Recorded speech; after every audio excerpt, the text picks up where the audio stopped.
for all the kinematics that you guys have been working on, it's all classified as one-dimensional kinematics. The cars going down the street, or things falling, and a whole bunch of stuff. It's all classified as one-dimensional kinematics. And now we're going to start looking at what is called two-dimensional kinematics. And the more common word for two-dimensional kinematics is projectiles. So you guys are going to start looking at projectile motion. Now, projectile motion is actually very, very, very similar to all the motions you guys have done before, except for different things are happening in different dimensions simultaneously. Now, probably one of the easiest ways to get into this is just to go to a little simulation here and show some projectile stuff, and we can sort of see what's going on. So we have just like a really common, simple little projectile simulation type thing. And got a little cannon 12 meters off the ground. And we're going to start with, this is one of the more fundamental, good beginning type projectile situations. So we're just going to fire the cannon here. Let's see if it'll work. Fire the cannon. Come on, cannon. Fire.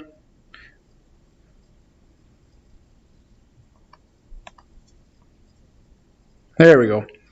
And when we fire the cannon, there comes a little cannonball, and there's even a couple of vectors on there and stuff like that. Okay, so I'm going to erase that and do it again, and here comes the cannonball. There we go. And this is in slow motion right now. We can erase it again. I can even get rid of the vectors for now. There's normal speed. That's it, normal speed, something like that. Hits low target, get a couple stars. Anyway, so just projectile motion. Now you can see it's a little bit different than the other motion you guys have done before, and just the shape of the path. Every shape you've done previously has been straight lines. And the straight lines are going sideways, up, down, at an angle. They're always straight lines. This one we have a curve going on, and that's what actually makes it two-dimensional motion. Okay, so I want to go back to the other thing for just a second, then we'll come back to this. The difference between two-dimensional and one-dimensional motion, even though like when you guys did your basic kinematics, you are doing things in two dimensions. For example, if you had something like this, something's moving like this, and this is the acceleration. And you might say, well, there's acceleration sideways, there's acceleration up and down.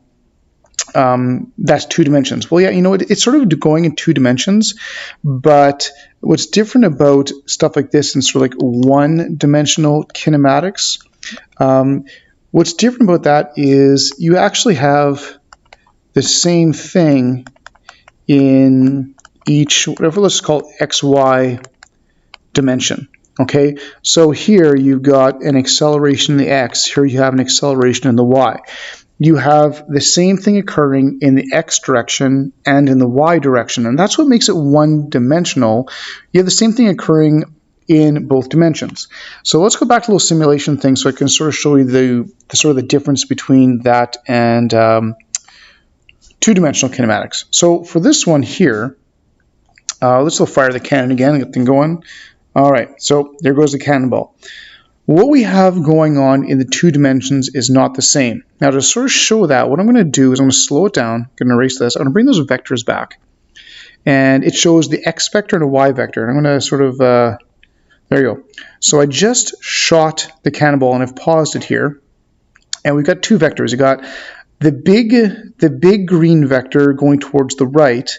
That's the velocity sideways. And we've got a little tiny velocity going down. And as we move forward, if you sort of notice, the vector going sideways never changes. The speed, velocity, whatever you want to call it, going sideways never changes, where the vertical one has gotten larger and larger and larger.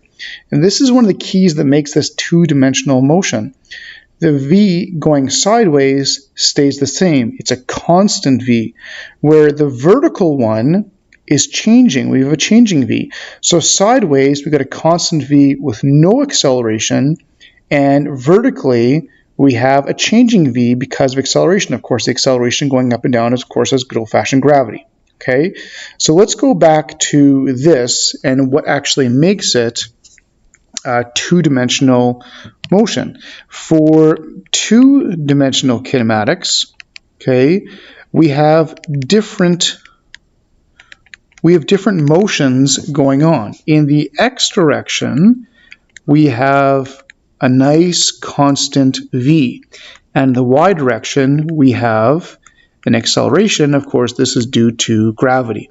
And that's what makes it two, not that you're moving in 2 dimensions, but what is occurring in those 2 dimensions is different. In 1-dimensional, get the acceleration, you're accelerating sideways and up and down.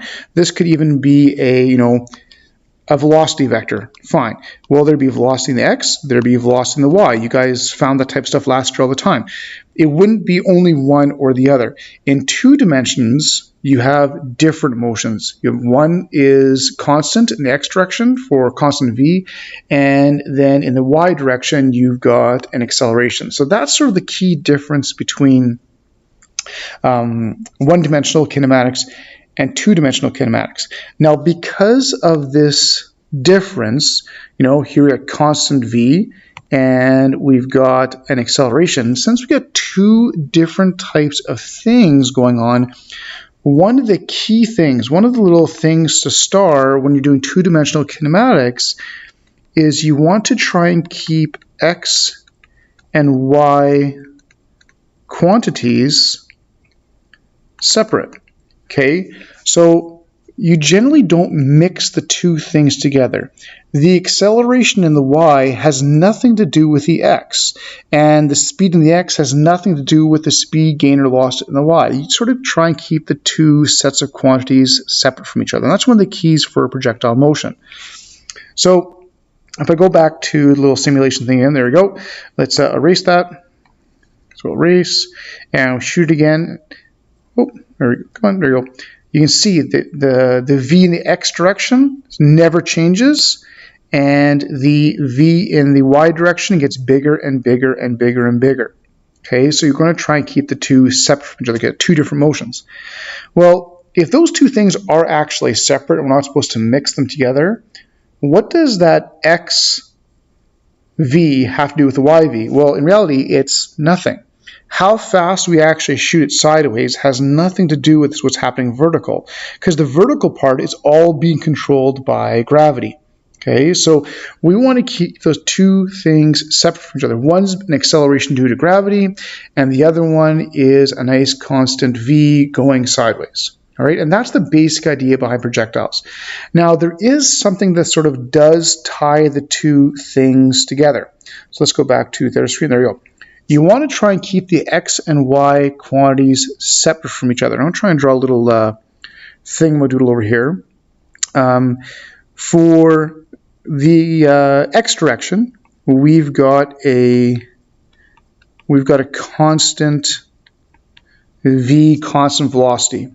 That's for the, I'm going to make that little bubble extra wide. That is for my x direction. I do the same time. I'm going to overlap my bubbles, do this as best I can. For my y, I have got a constant acceleration. And of course, we're not worried about drag or air resistance. Nice and ideal. But there is one thing that ties them together, because it's the one quantity that's really important that really doesn't have, direction doesn't matter. So it's not the velocities, it's not the accelerations. The one quantity that ties them together is time. Time is the one quantity that ties them together, because time is a scalar quantity. It doesn't care which way you are going. And if you go back to that simulation again, the time it travels sideways and the time it travels up and down has to be the same. So time is the one quantity that sort of ties the 2 things together. So often what you'll do is you'll solve for sideways type stuff and then connect it to the up and down stuff by using time, or vice versa. So we want to try and keep what's going on in the x and y quantity. We want to try and keep them separate, but time is often used to bind them together because, of course, time is a scalar quantity, so it doesn't really make that much difference in terms of what's going on. Okay, so that's the basic fundamental idea behind the difference between 1-dimensional and 2-dimensional kinematics. And when you do projectiles or 2-dimensional kinematics, try and keep your x and y stuff separate from each other, except bind them together with time. And one of the best ways to actually learn how to do this is to just start doing it. And the great thing is there's no new equations, there's no new quantities, there's nothing really new. It's just a different application of the kinematics that you guys already know. So I often like to categorize my projectile motion into 3 main categories or types of question. And of course, we're just going to start with a type 1 projectile. And for type 1 projectile, it's actually pretty simple. The initial height is not equal to 0, and well, let's do it the other way. Let's do it the other way to make it a little better. The initial angle is equal to 0. Now, that may seem fancy-schmancy and complicated, but it's not. It is literally this, where you start off the ground, and then you shoot sideways or you go sideways. That's what I like to call a type 1 projectile because it's the easiest of all the different types. And this is basic type 1.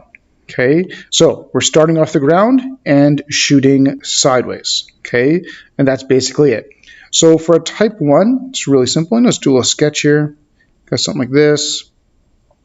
And all you're really doing is you are going sideways, straight off, and it, of course, will curve down like this.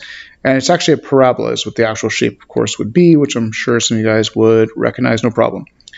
Okay, so that's the type of thing that is a type 1 projectile question. Now, there's certain quantities that kick in with this type of stuff. For example, we will talk about different things, like the initial V. Okay, so there's an initial V at the very, very beginning, or initial velocity, initial speed, and of course, there's often a final V at the end, because of course it speeds up before it hits the ground. There's also some other things you might be interested in is the height. So we have like how high up it started, so stuff like this. We've also got that distance from that goes sideways. It's got a vertical distance, but there's also the horizontal distance. And that distance in the x direction has its own special name. This distance in the y direction, we just call that height because, it's so much easier. The distance in the x direction actually has its own name that you guys have used for a long time that you maybe not recognize with this type of thing, but it's really simple. That's what's called the range. The distance you go in the x direction is called the range, which is symbolized with a capital R. Now, you use this all the time. When you practice golf, you go to a driving range. If you shoot guns, you go to a shooting range. If you shoot something or throw something and you can't get it, it was out of range. And that's why the term is used, because that's what that distance is called. Now, for mathy type people, it throws them off a little bit because when they think about range, they think about the vertical part on a graph, like domain and range type thing.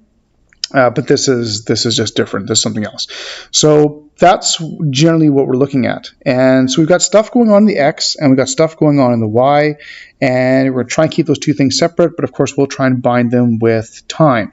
So even if we just did something simple, for example, if we looked at what's happening in the X direction, for example, there's a speed in the X direction. And in this case, it's going to be equal to the initial speed because that's all we have. This one right here in a type 1, that is our V in the X. Remember that XV never changes.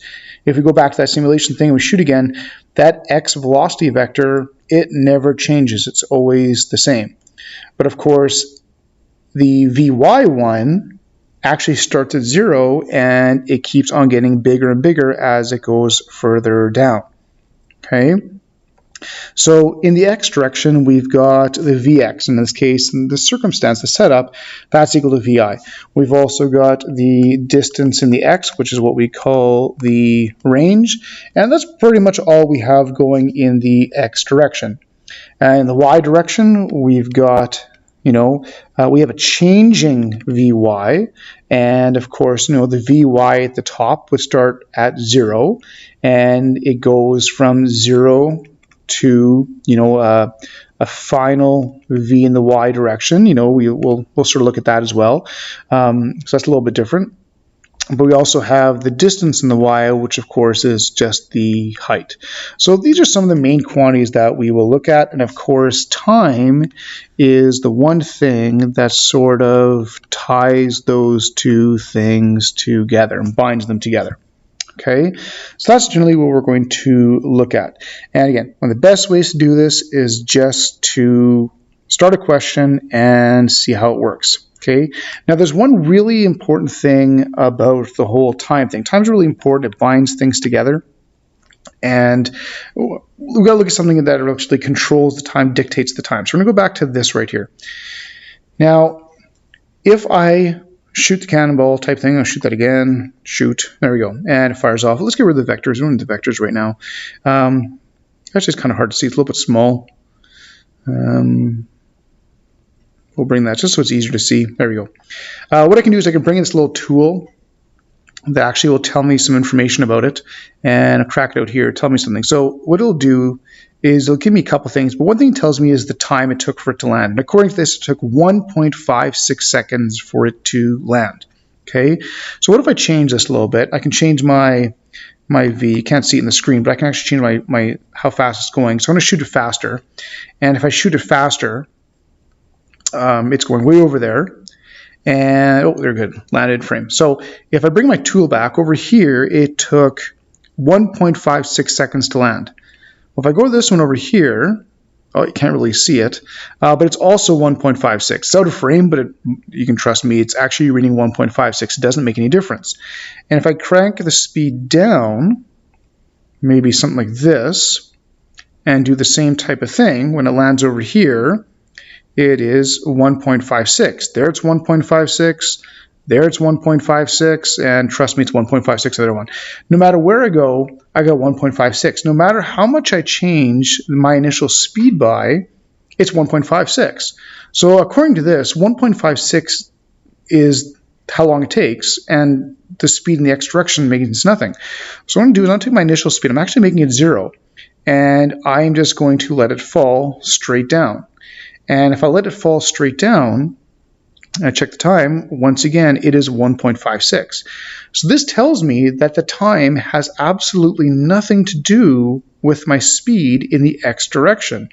So this time that we're talking about has nothing to do with this. This has absolutely no connection to Vx. It has no connection to how fast it's going. Because when you're talking about time, you're talking about falling. We're looking at how long it takes to fall. Falling is in the y direction, which is dictated by acceleration, dictated by gravity. So what you're doing in the x direction means nothing.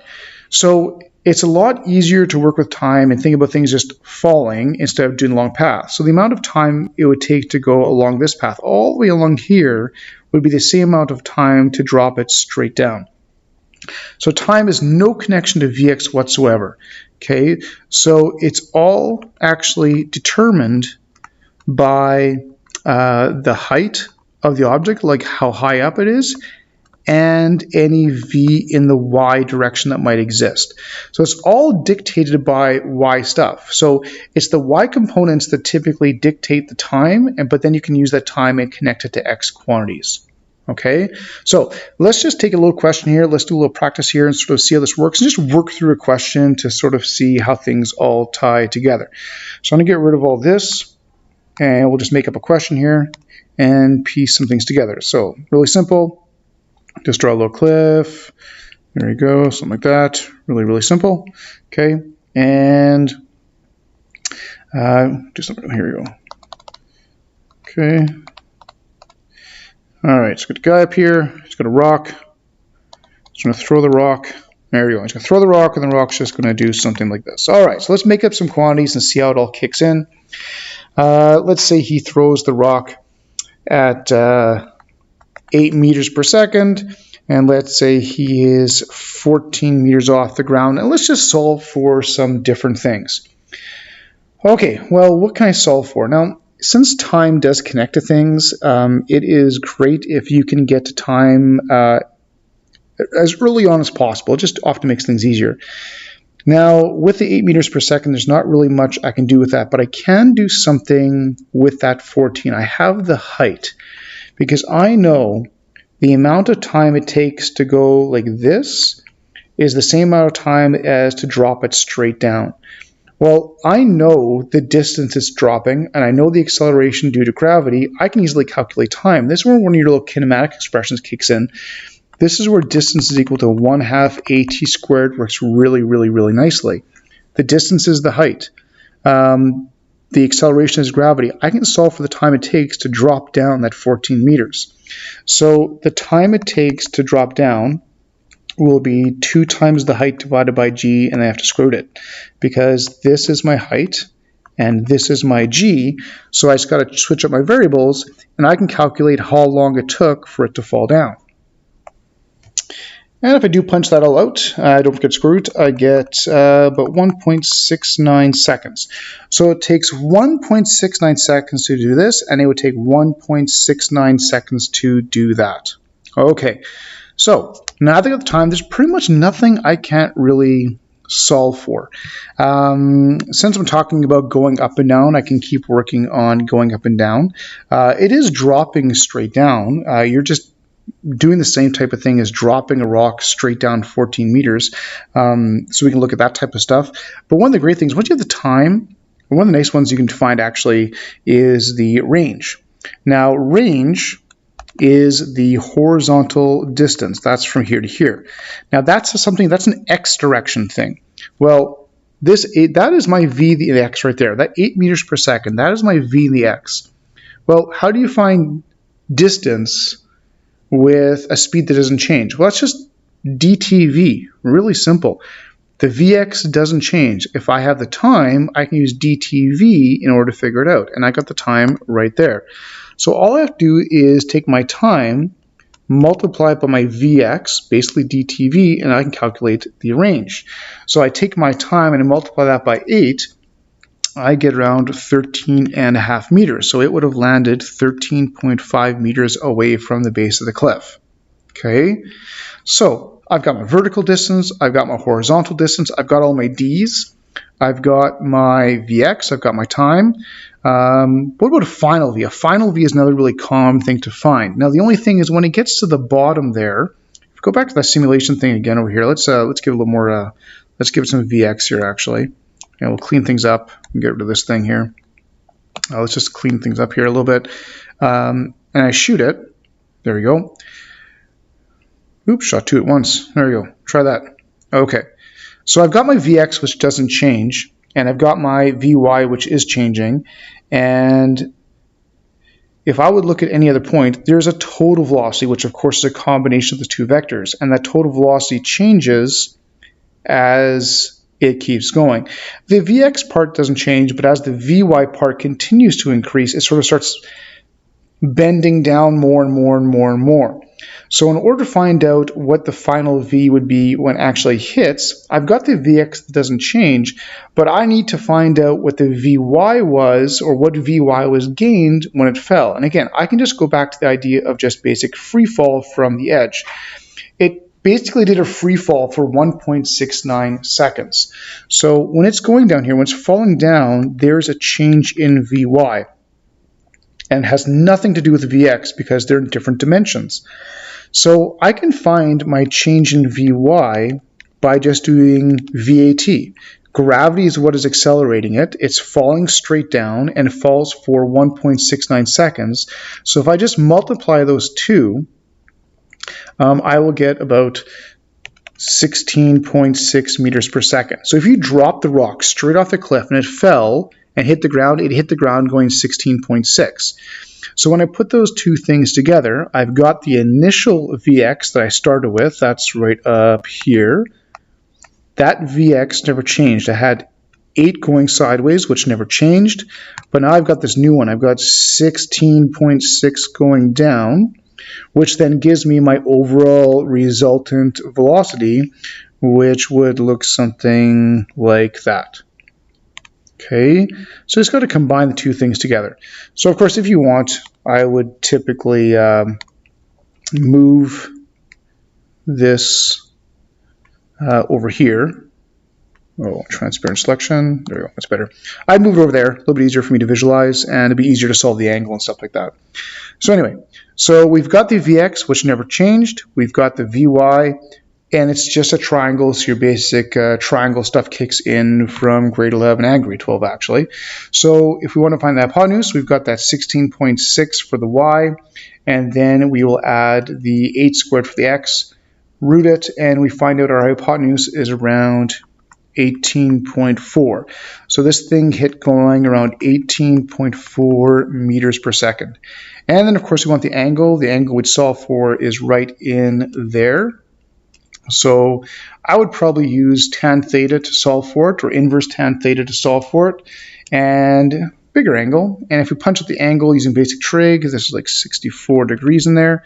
So since this is a downward angle, it's really common to see something like maybe at negative 64 degrees. Okay, and that's the entire situation all solved. Now, the cool thing about it, well, physics kind of nerd cool, is if we actually look at it, that's DTV, that's VAT, this is grade 11 vectors. The only thing here that is actually grade 12-ish is that expression right there to solve for the time. Other than that, it's all just an application of basic grade 11 ideas put into 2 dimensions. That's it. Okay? So, and again, the more you do it, the quicker it's going to get, the easier it's going to get. It's no big deal. Okay? So, let's try another question, get rid of this, and then we'll try another question as well.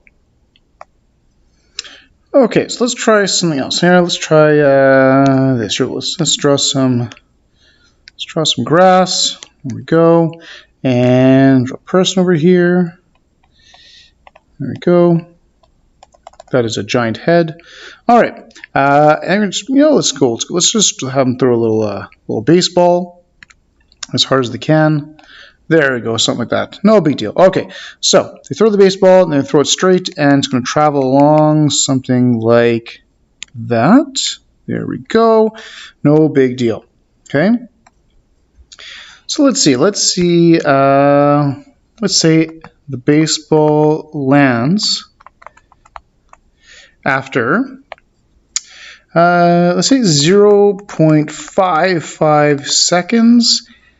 And let's say it lands 7.2 meters away. Okay, so let's try that. What I want to know, let's even figure out what was the height over here. I guess we could try that. And yeah, we'll just stick with that for now, and maybe we'll find something else. Let's start with that, though. Okay, so let's look at what I've got. I've got lands after 0.5 seconds or 0.55 seconds and 7.2. Okay, so if I look at my quantities, of course, this is my time. That's 7.2 meters, so it lands 7.2 meters away. Of course, that would be my range. Well, if I've got time and I've got range, there's a couple things I could actually find. But right now I'm looking for the height. So to find the height, I would need to know the acceleration, well, that's gravity, and I need to know the time. Well, I've got the time. Okay, so that's not too bad, actually. So the height would just be the 1/2 gt squared, which is, of course, the 1/2 at squared sort of modified.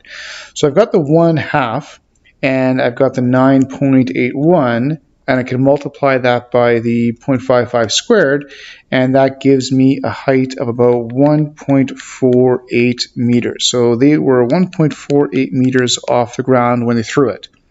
Okay, well, how about, let's find another. Well, I mean, that's the initial height. How about we find what was the initial V? What was the initial V that I was thrown at, which of course would just be, in this case, the Vx.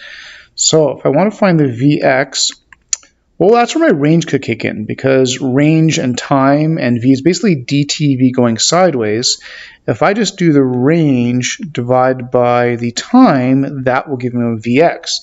So I've got that 7.2, and I will just divide that by my 0.55, and apparently they threw it at around 13.1 meters per second, and that's it. Okay, it's not too bad at all. Now, of course, also I could find the final V. So why not find the final V? Let's find that as well. So what is the final velocity? Okay, well, I know my Vx doesn't change. Okay, so my Vx doesn't change at all. So I've got a Vx of 13.1. But I do have a changing Vy, which just be acceleration times time. So that would just be a 9.81 times the 0.55, which gives me like 5.4. So I've got a Vy around 5.4, and then all I have to do is solve for the hypotenuse, and I'd have my final V. So I got that 5.4, and I'll combine that with the 13.1 to find how fast it's going, and it looks like around 14.2 meters per second. I'll then solve for that little tiny angle in there. And if I do that, I will get a angle of just not too big, around 22 degrees or so. So that's 22 degrees. So if I put this all together, it looks like my final velocity is going to be 14.2 meters per second at negative 22 degrees. And there you go. There's another little type 1 projectile question solved for. So again, some DTV, some VAT, little vectors. It's just the 1/2 AT squared from the big gigantic kinematic question or equation you guys learned this year is really the only new little tidbit. It's mostly just about different application. Okay, so that's where all this type of stuff kicks in. Back to the simulation a little bit. We've got this thing taking off. Well, let's get rid of the total. Let's do the components instead. We've got X motion, we've got Y motion. Those two things come together to make a nice curved path. And of course, what happens in the X direction is totally independent of the Y. We've got constant motion sideways, acceleration going vertically, and they are combined with time. Now, if we want to get a little bit nerdier as well for a little bit here, we can talk about why it is a parabola to begin with.